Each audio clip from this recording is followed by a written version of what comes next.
Ya baik pemirsa, kita lanjutkan diskusi kita pemirsa.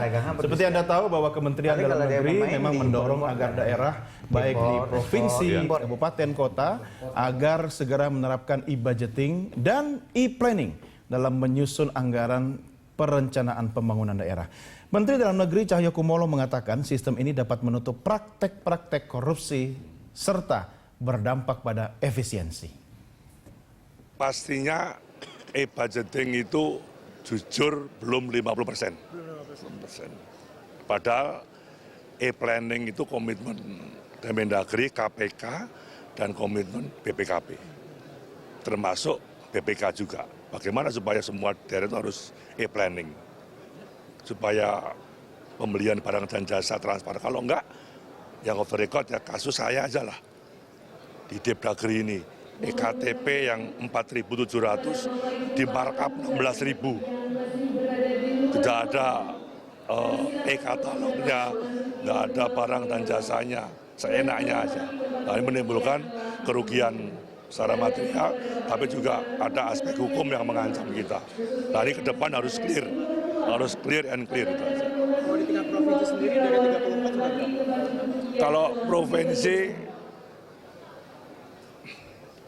mungkin baru 20-an ya. Iya, baru 20-an. Nah, yang lain akan kami dorong. Memang dengan model e-budgeting ya nggak bisa main-main, baik birokrasi maupun DP. Ya, itu Bapak-Bapak memang dalam kegiatan Musrenbang yang dilakukan di Ibu Kota Jakarta. Ini memang kaitannya semua semangatnya bagaimana kita menjaga aset ya, keuangan negara yang juga sampai ke daerah kan. Kalau tadi kita lihat Kang Ade, ini kan sebenarnya sistem ini sudah di-set, sudah dibuat untuk mengamankan berbagai kepentingan pembangunan.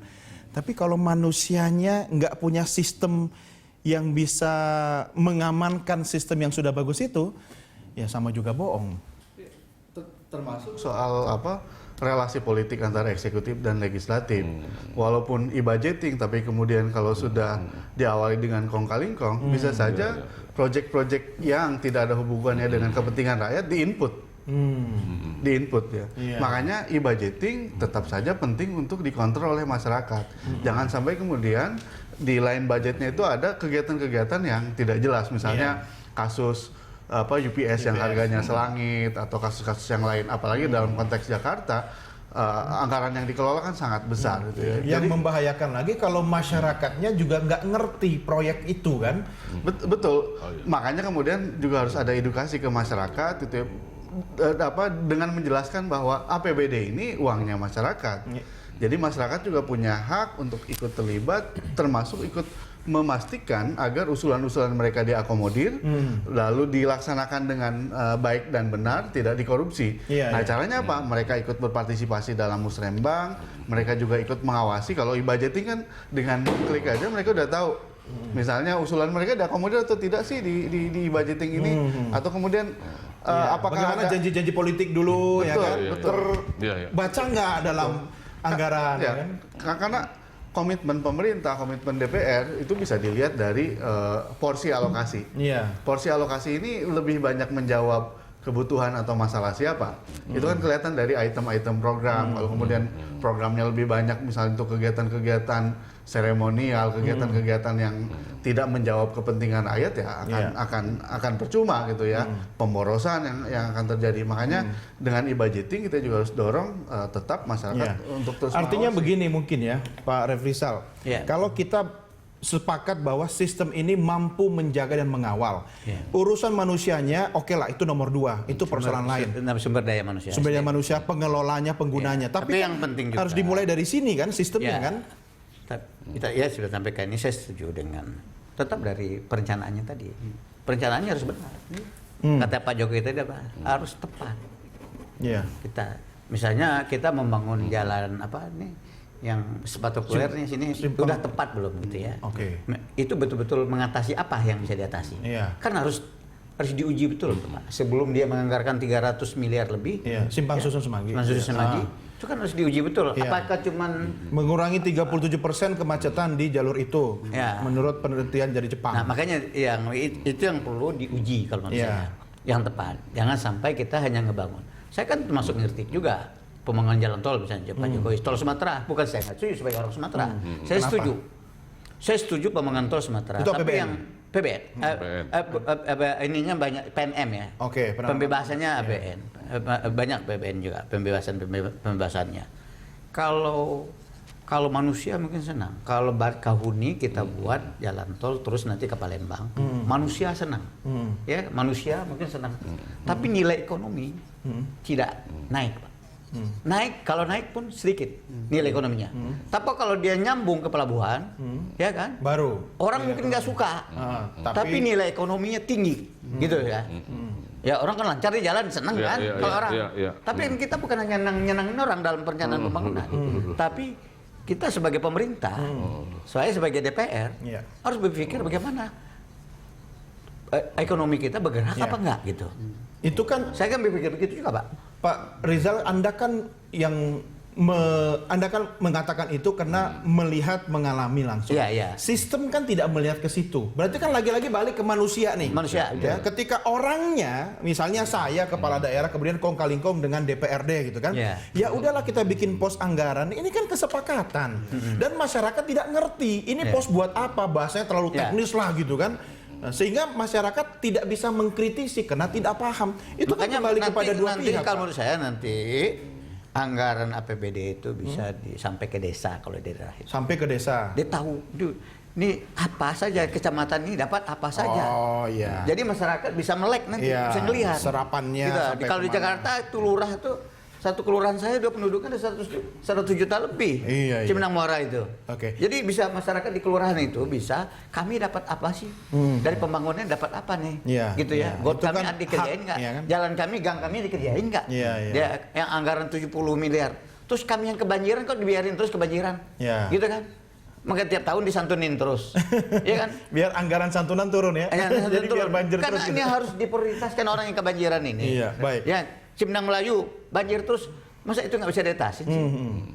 Kan harus bisa bergerak, paling tidak ada kemajuan gitu. Makanya Pak Refrizal, kita dengarkan suara rakyat langsung seperti apa. Sudah bergabung bersama kita melalui sambungan telepon.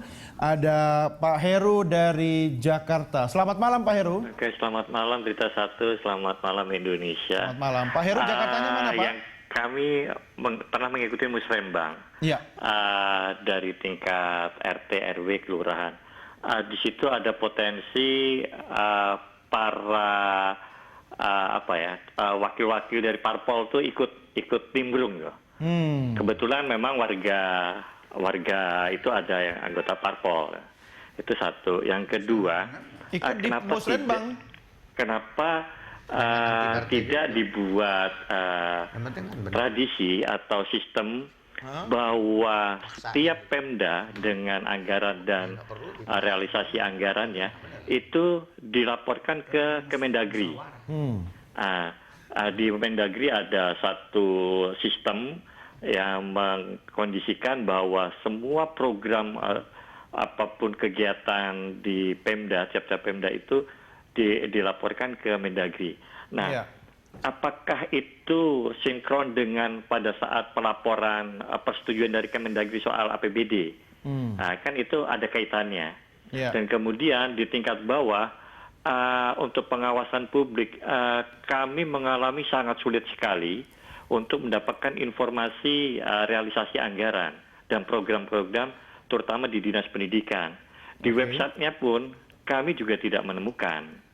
Artinya laporannya maksudnya. Kalau sistemnya berjalan seperti itu, kontrol masyarakat ini sampai di mana sih?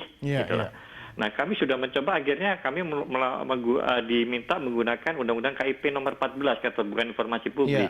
Loh, malah terbalik kan? Harusnya dari e-budgeting, e-pricing, dan kemudian lelang elektronik itu kan seharusnya masyarakat dengan gampang mendapatkan informasi. Dan itu kemudian direalisasikan dengan kegiatan-kegiatan. Itu sangat sulit sekali. Nah, ini Pak Heru, kemudian Kementerian Dalam Negeri harus berani tadi memberikan budaya punishment dan reward, penghargaan. Gitu. Ya, Pak Heru. Ya. Pak Heru, aktivitasnya apa? Saya orang tua murid dan kegiatan sehari-hari adalah mekanik. Anda meminta informasi tentang laporan realisasi anggaran itu digunakan untuk apa gitu ya? Iya. Itu Anda mintanya ke mana? Ke pihak, kalau untuk Dinas pendidikan, ke pihak Pendidikan. sekolah dan pihak dinas pendidikan. Itu di Provinsi Jakarta, DKI Jakarta, atau di mana? Provinsi Jakarta. Oke. Udah itu kan ada aturan bahwa sekolah menggunakan elektronik, Betul. anggaran elektronik, APBS, dan ternyata tidak dilakukan. Oke. Dan memang mental dari manusia di birokrasi di Jakarta memang belum siap. Ya, itu kuncinya, dan itu Pak Heru. menjadi tanggung jawab Depdagri. Baik. Gitu. Ya, Pak Heru, kami bisa menangkap maksudnya, tapi jangan patah semangat ya Pak ya. Oh, tidak. Memang proses untuk mencapai sebuah hasil yang maksimal ada usaha dan jalan panjang. Siap. Terus berjuang Pak Heru, soal Terima kasih. mental saya setuju dan nanti kita diskusikan dengan narasumber kita. Terima kasih Pak Heru dari Terima Jakarta. Dan silakan pemirsa Anda bisa berinteraksi juga dengan kita. Ini porsinya Pak Indro Baskoro harus tanggung jawab. Tapi simpan jawabannya Pak untuk segmen berikutnya. Kita break dulu pemirsa, kami segera kembali sesaat lagi.